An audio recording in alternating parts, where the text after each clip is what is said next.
అంటే అట్లా ఇది వచ్చింది కాబట్టి సందర్భం వచ్చింది కానీ సార్, మీ కుటుంబ నేపథ్యం అంటే ఇప్పుడు అందరూ ఏంటంటే బాగా చదువుకోవాలి, ఒక ఆఫీసర్ అవ్వాలి, ఒక గవర్నమెంట్ జాబ్లో సెటిల్ అయిపోవాలి, లేదు అంటే ఒక ప్రైవేట్ జాబ్ అయినా చేసుకోవాలి, లైఫ్ సెక్యూర్గా. మరి మీ కుటుంబ సభ్యులు, మీ అమ్మ నాన్ననే కావచ్చు, మీ వైఫే కావచ్చు, మరి ఎలా ఉన్నారు ఆ టైం నుంచి? మరి అంటే యాక్చువల్గా అంటే మా వైఫ్ అంటే చాలా తర్వాత వచ్చినవాడు కాబట్టి ముందు నుంచి కూడా నా కుటుంబం ఏదైతే ఆల్రెడీ ఒక కళాకారుడు మా ఇంట్లో ఉన్నాడు కాబట్టి, సో నేను చదువుకోమని చెప్పారు, నేను చదువుకున్నాను. నేను చదువుకోకుండా వెళ్ళాను. I done my MBA HR చేశాను.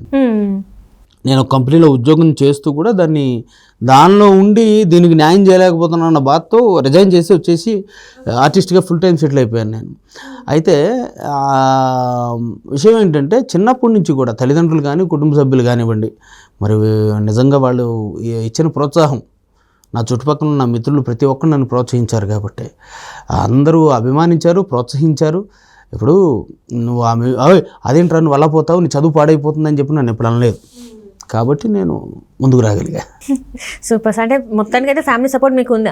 అంటే వాళ్ళు ఏమని ఆలోచించారంటే ఎవరు దేంట్లో షైన్ అవుతారో తెలియదు కదా. ఒకవేళ నేను చదువులోనే ఉండి దాంట్లోనే ఏదన్నా ఉద్యోగం చేస్తున్నాం ఇంకోటి చేస్తున్నాం ఉండుంటే ఈ ప్రగతి సాధించలేకపోయామేమో. అంటే నార్మల్గా ఒక ఎంప్లాయీ లాగా ఒక ఆఫీస్లో ఒక ఎంప్లాయీ లాగా ఉండిపోయేవాళ్ళు. సచిన్ టెండూల్కర్ గారు ఇంజనీర్ అవ్వాలనుకుంటే ఒక గొప్ప క్రికెట్ ప్లేయర్ని మిస్ అయ్యేవాళ్ళం అని చెప్పేసి ఒక సినిమాలో కూడా డైలాగ్ ఉంది. అవునవును రైట్, ఎగ్జాక్ట్లీ. ఇప్పుడు మీరు చెప్పారు మీ కెరియర్ మిమిక్రీ కాకుండా సినిమాలు కూడా చేస్తున్నాను. మరి ఏ సినిమాలు చేస్తున్నారు సార్? నేను వచ్చేసి ఫస్ట్ ఒక రిస్క్ అని ఒక సినిమాలో ఒక జ్యోతిష్కుడు క్యారెక్టర్ వేసానమ్మా. ఓకే. నా ఫస్ట్ మూవీ ఎంట్రన్స్ అయితే అదే ఫస్ట్ మూవీ. తర్వాత వచ్చేసి వందే భారత్ అని ఒక సినిమా ఉంది. ఆ సినిమాలో ఫుల్ ఫ్లెడ్జ్డ్ అది ఎంత ప్యాట్రియాటిక్స్ మూవీ. అందులో ఒక పాకిస్తాన్ డన్ హబ్కి హెడ్గా మెయిన్ ఒక విలన్గా చేశాను. దానిలో చాలా మంచి పేరు వచ్చిందమ్మా నాకు. అలాగే ఆ సినిమా తర్వాత 1=100 అని అబౌట్ టు రిలీజ్ ఆ సినిమా కూడా, దానిలో కూడా ఓ నెగిటివ్ క్యారెక్టర్ చేశాను చిన్నది. తర్వాత ఇప్పుడు బార్బరీక్ అని ఒక మూవీ చేస్తూ ఉన్నాను. దీనికన్నిటికంటే ముందు సుమారుగా 2008 టైంలోనే నేను సీరియల్లో మంచి క్యారెక్టర్లు చేశాను నేను. అప్పట్లో తర్వాత మధ్యలో గ్యాప్ ఇచ్చి ఫుల్ ఫ్లెడ్జ్డ్గా మిమిక్రీ ఆర్టిస్ట్గా తిరగడం, ఎన్నో ఊళ్ళు ఎన్నో దేశాలు తిరిగి ఇక్కడ ఇప్పుడు సెట్ అంటే ఎలా ఉన్నారు సార్? అంటే ఇప్పుడు యాజ్ ఏ మిమిక్రీ ఆర్టిస్ట్గా అప్పటికి ఇప్పటికి చేంజ్ ఏంటి? అండ్ ఇప్పుడు వచ్చే జనరేషన్కి మీరు మరి మిమిక్రీ ఆర్టిస్ట్ అవ్వడానికి వాళ్ళకి ఎస్ చెప్తారా, నో చెప్తారా? ఎవరైనా మేము మిమిక్రీ ఆర్టిస్ట్ అవుదాం అనుకుంటున్నాం సార్ అని చెప్పి మీ దగ్గరికి వచ్చి మీరు దగ్గర సలహాలు తీసుకుంటామని వచ్చిన వాళ్ళకి వద్దని చెప్తారా, లేకపోతే ట్రై చేయండి అని చెప్తారా? వద్దని ఎప్పుడు చెప్పనమ్మా. నేర్చుకోవాలి అంటే ఎవరికి ఎందులో టాలెంట్ ఉంటే వాళ్ళు అందులో ముందుకెళ్ళాలి. కాకపోతే ఏంటంటే ఇప్పుడు వచ్చే ఆర్టిస్టులకి నేనేం చెప్తానంటే ఫుల్ ఫ్లెడ్జ్డ్ అంటే మేమంటే ఇన్ని సంవత్సరాలు ఫీల్డ్లోకి వచ్చేసాం, మేము ఇంతమందికి తెలిసాము, ఇప్పుడు మాకు బాగుంది. కానీ మొదటి రోజుల్లో మేము చాలా ఇబ్బందులు పడిన వాళ్ళమే కదా. కాబట్టి ఇప్పుడు పరిస్థితి అంత లేవు. ఇప్పుడు ఏంటంటే మంది ఎక్కువైతే మజ్జిగ పలచన అవుద్దన్న సంధాన ఎక్కువ మంది ఆర్టిస్టులు కూడా ఉన్నారు. ఇవాళ రేపు ఇవన్నీ వచ్చేసరికి చూస్తున్నారు, టక్ టక్ నేర్చుకుంటున్నారు, అది కూడా పెరిగింది. కాబట్టి ఇవాళ రేపు ఏంటంటే మనకు సైడ్ ఇంకొక ఇన్కమ్ ఏదన్నా ఉండాలి. ఇప్పుడు వచ్చే ఆర్టిస్టులకు నేను ఇచ్చేటువంటి సలహా. రైట్. అంటే ఇప్పుడు రీసెంట్ టైంలో చూస్తుంటే ఇటు తెలంగాణలో కావచ్చు, అటు ఆంధ్రాలో కావచ్చు, ఎలక్షన్ టైం అయితే అయింది. ఎలక్షన్స్లో ఇక్కడైతే కాంగ్రెస్ వచ్చింది, అక్కడ చూస్తే కూటమి వచ్చింది. సో ఒకవేళ ఇక్కడ కేసీఆర్ గారిది ఇప్పుడు లాస్ట్ మనం చూసాం 10 years కేసీఆర్ గారు ఉన్నారు, ఇప్పుడు మరి ఓడిపోయారు, రేవంత్ రెడ్డి గారు గెలిచారు. సో ఒకవేళ వీళ్ళిద్దరి మధ్యన కన్వర్జేషన్ ఉంటే ఎట్లా ఉంటుంది మాకు ఒకసారి చూపెడతారు? అంటే ఇప్పుడు ఈయన గెలిచినందుకు ఎలా ఉన్నది, కేసీఆర్ గారు ఓడిపోయినందుకు ఎలా ఉంది అనేది ఒకసారి మీరు ఏమైనా చేసి చెప్పగలుగుతారు? అంటే సరే, నేను ఓడిపోయిన దాని గురించి ఫస్ట్ కేసీఆర్ గారు ఆయన మాట్లాడితే,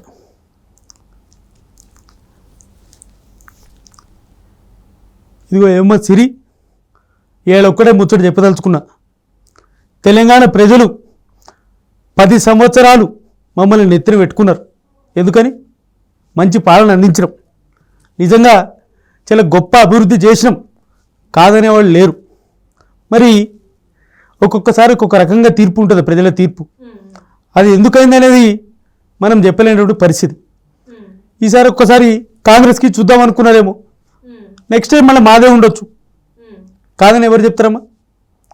ఇవాళ ఓడిపోయినామంటే కాంగ్రెస్ ఏదో గొప్ప పనులు చేసింది, గొప్ప పనులు చేయబోతుంది, అందుకోసం మమ్మల్ని ప్రజలు ఓడించారని నేను అనుకోవట్లేదు. మళ్ళీ మరి మీ బిడ్డ అరెస్ట్ అయింది కదా, జైల్లో ఉన్నది కదా, మరి ఆ పరిస్థితి ఏందంటారు? ఇక దాని మీద రకరకాల కుట్రలు ఉన్నాయి. ఆ కుట్రల నేపథ్యంలో నా బిడ్డని ఈరోజు ఇబ్బందులు పెడుతున్నారు, అంతే తప్ప వేరేం లేదు. అట్లనే ఇప్పుడు మరి మీరు కూడా తొందరలోనే అరెస్ట్ అవుతారు అంటారు కదా, మరి ఎవరు చెప్పినారు? వస్తుంది కదా. నన్ను అరెస్ట్ చేసి దమ్మ ఎవరికైనా ఉండదా? ఇంకా ముచ్చట లేనే లేదు. వాళ్ళ మొత్తం మీరు మొత్తం పోయి మీ కాందాన్ని పోయి జైల్లోనే గుసపెడతామని చెప్పేసి కొంతమంది అంటారు. మా కాందాన్ని కాదు కదా, నా డ్రైవర్ని కూడా ఎవరు లోపల పెట్టలేరు. గదే పద్ధతి ఉన్నది, గదే ముచ్చట ఉన్నది. మళ్ళీ మరి మీకు ఇంత విశ్వాసం ఏ నుంచి వచ్చింది అంటారు? మరి ఈసారి ఓడిపోయిండ్రు కదా, మరి ఏం మరి కొంచెం కూడా బాధ అనిపిస్తుంది? ఏ తప్పు చేయనోడు దేనికి భయపడాల్సిన అవసరం లేదు. ఇవాళ రేపు మీకు ఆ విషయం అందరికీ తెలుసు. తప్పేం చేయలేదంటారా? నేను తప్పు చేయలేదని నిర్మకమాటంగా ఘంటాపదంగా చెప్తా. గంట పదంగా చెప్తారు. మరి ఓడిపించిండ్రు కదా మరి ఇక్కడ జనాలందరూ, మీరు వద్దనుకున్నారు కదా. నేను ఒక్కటే చెప్పినామ్మా, ముందు చంద్రబాబుకి ఇచ్చారు ఏపీలో, తర్వాత జగన్కి ఇచ్చారు, మళ్ళీ ఇప్పుడు చంద్రబాబుకి ఇచ్చారు. ఆ తీర్పు అనేది ఎవరు దేనికి ఎట్లా ఆలోచించి ఎట్లా ఓట్లేస్తారనేది ఇవాళ రేపు మనం గెస్ చేయలేం. అదే ముచ్చట చెప్తాను. ఇక్కడ ఇంకొక ముచ్చట కూడా ఏంటంటే, జగన్మోహన్ రెడ్డి గారు కేసీఆర్ మస్తు దోస్తులు, ఇద్దరు మస్తు మాట్లాడుకుంటారు అని చెప్పేసి అంటాను. మరి నిజంగానే మీ ఇద్దరి మధ్యన అంత దోస్తాను ఉన్నదంటారా? నేను ఒక్కడే చెప్పదలుచుకున్నా, రాజకీయాల్లో శాశ్వత శత్రుత్వం లేదు, శాశ్వత మిత్రత్వం లేదు. ఎవరికైనా ఫ్రెండ్స్ కావచ్చు. ఇప్పుడు ఏదో ఆయన నాతో పక్క రాష్ట్ర సీఎం, నాతో మంచిగా ఉన్నంత మాత్రాన ఆయనే నాకు మిత్రుడు, చంద్రబాబు నాయుడు శత్రువుని కాదు. అందరూ మిత్రులనే ఉంటారు, ఒక్కొక్కసారి అందరూ శత్రువులు కావచ్చు, చెప్పలేము మనం. రాజకీయంలో అజాత శత్రువులు అనేది ఉండే అవకాశం తక్కువ అని నేను మనం చేస్తాను. మరి మళ్ళీ వచ్చేసరికి మరి గెలుస్తారని ఖచ్చితంగా గెలుస్తాం. ఈ బీఆర్ఎస్ పార్టీని ఎవరు కూడా ఏం చేయలేరు, లెక్క చెప్పాలంటే ఎవరేం బీకలేరు. Right right right thank you so much అండి, చాలా బాగా చెప్పారు. అండ్ ఇప్పుడు కూటమి అక్కడ ఒకవేళ బాలకృష్ణ గారిది ఇప్పుడు వద్దు, ఎందుకంటే మనం ఇందాక చూసాం, కానీ ఒకవేళ పవన్ కళ్యాణ్ గారిది కానీ లేకపోతే చంద్రబాబు నాయుడు గారిది కానీ మాట్లాడితే ఎలా ఉంటుంది అంటారు?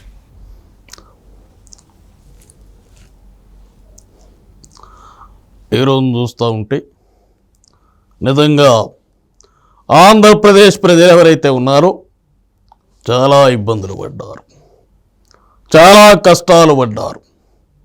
ఒక మంచి పాలన కోసం ఏడ్చిన పరిస్థితులు కనపడతా ఉన్నాయి. ఈరోజు చూస్తూ ఉంటే కూటమికి ఇంత ఘన విజయాన్ని ఎందుకు చేకూర్చారో తెలుసా? ఒక్కడే అనుకున్నారు ఆంధ్రప్రదేశ్ రాష్ట్ర ప్రజలంతా. ఏంటండి అది? సంక్షేమమే కాదు, సంక్షేమానికంటే అభివృద్ధి కూడా ముఖ్యం. అది చంద్రబాబు నాయుడు కానివ్వండి, వారి యొక్క కూటమి కానివ్వండి, అది ఉంటేనే సాధ్యపడద్దు అనుకున్నారు. అందుకని ఇంత అద్భుతమైనటువంటి మెజారిటీ ఇచ్చారు. ఆ విధంగా ముందుకు పోయాం. ఎన్నో పథకాలు పెట్టాం, ఎన్నో కార్యక్రమాలు చేశాం. అద్భుతంగా అమరావతిని నిర్మిద్దామని చెప్పి చాలా ప్లాన్ వేశారు. అందా వెనక్కిపోయింది, మొత్తాన్ని వెనక్కి నెట్టేశారు. ఏదైతే ప్రభుత్వం ముందున్న ప్రభుత్వం ఉందో ఆ రకంగా రాష్ట్రాన్ని నాశనం చేసిన పరిస్థితి కనపడతా ఉంది. అవునంటారా కాదంటారా? కాబట్టే ఈ విజయాన్ని మాకు ఇచ్చారు. మేము మాట్లాడుతుంటే వినడానికి ఎంతమంది సిద్ధంగా ఉంటారు, వారందరికీ కూడా మరొక ప్రశ్న వేసేటువంటి సమాధానం ప్రశ్న వేసేటువంటి అవకాశం లేకుండా మాట్లాడతాం. ఎందుకంటే అన్ని గొప్ప పనులు చేసింది మా ప్రభుత్వం. ఈరోజు వెనక్కిపోయేటువంటి ప్రసక్తే లేదు. రాష్ట్రం కోసం ఏదైనా చేస్తాను, నా ప్రాణాన్నైనా పణంగా పెడతాను. ప్రజల శ్రేయస్సే ముఖ్యం, రాష్ట్ర అభివృద్ధి ముఖ్యం. అంటే అప్పుడు చూసినట్టయితే 2019లో మీకేమో అవకాశం ఇవ్వలేదు. అంటే రాష్ట్రం వచ్చినప్పుడు అవకాశం ఇచ్చారు, తర్వాతనేమో ఇవ్వలేదు, మళ్ళీ ఇప్పుడు ఇచ్చారు. మరి ఈసారి రాష్ట్రానికి రాజధాని వస్తుంది అంటారా? మీరే చెప్పండి. ఒకసారి అవకాశం ఇచ్చారు, రెండవసారి ఆయన ఎవరో వచ్చాడు, ఒక్క ఛాన్స్ అన్నాడు. ఒక్క ఛాన్స్ ఇద్దాం కదా అని ఇచ్చారు. పళ్ళోడ కొట్టుకున్నారు. అవునా కాదా? మళ్ళీ నా దగ్గరికి వచ్చారు. అంటే నేనేదో వాళ్ళకి నేనొక్కడే దిక్క నేను చెప్తలేదమ్మా. ఎక్కడ అభివృద్ధి ఉంది చూశారు. అభివృద్ధితో పాటు సంక్షేమం కూడా ఎక్కడుంది అది కూడా చూశారు. కాబట్టి మళ్ళీ మా దగ్గరికి వచ్చారు. అభివృద్ధి నేను చేస్తానో చేయనో మీకు అందరికీ తెలుసు. ఎందుకంటే ఒక హైదరాబాదుని చూశారు, ఈ రోజున ప్రపంచం గుర్తుపట్టే స్థానానికి వచ్చింది. అవునా కాదా? హైవే కారిడార్ నిర్మిస్తున్నారు హైదరాబాద్ నుంచి ప్రధాని గారు. ఎందుకు? అటువంటి అభివృద్ధి చేశాను. ఏదైతే ఐటీ కారిడార్ రాలేదో వచ్చిందో దానికి ఎన్నో సంవత్సరాల ముందే వస్తే ఎలా ఉంటుందని ఆలోచించి దానికి సంబంధించిన అడుగులు తీసుకుని, అంటే విజన్ అంటున్నాను, విజన్ ఏదైతే ఉందో ఫ్యూచర్కి ఏది కావాలో అది ఇవ్వగలగాలి. ఒక పాలకునికి కావాల్సినటువంటి బ్రెయిన్ అలా ఉండాలి, అలా ఆలోచించాలి. అవునా కాదా? అవును. ఏం మాట్లాడతారు ఇంకా? సో ఈ 5 ఏళ్లలో అయితే ఇప్పటివరకు జరగని అభివృద్ధి అయితే మీరు చూపిస్తా అంటుండ్రు. అమ్మ, మీరు చూసినట్టయితే రాష్ట్రం ఒక 20 సంవత్సరాలు వెనక్కిపోయింది. 5 ఏళ్లలో చేతనైనంత మటుకు ప్రాణాన్ని పణంగా పెట్టి ఇంకేదైనా చేసి ఇంకా పెట్టుబడులు తీసుకొచ్చి ఇంకా కంపెనీలు తీసుకొచ్చి ఎలాగోలా రాష్ట్రాన్ని అభివృద్ధి చేస్తాను.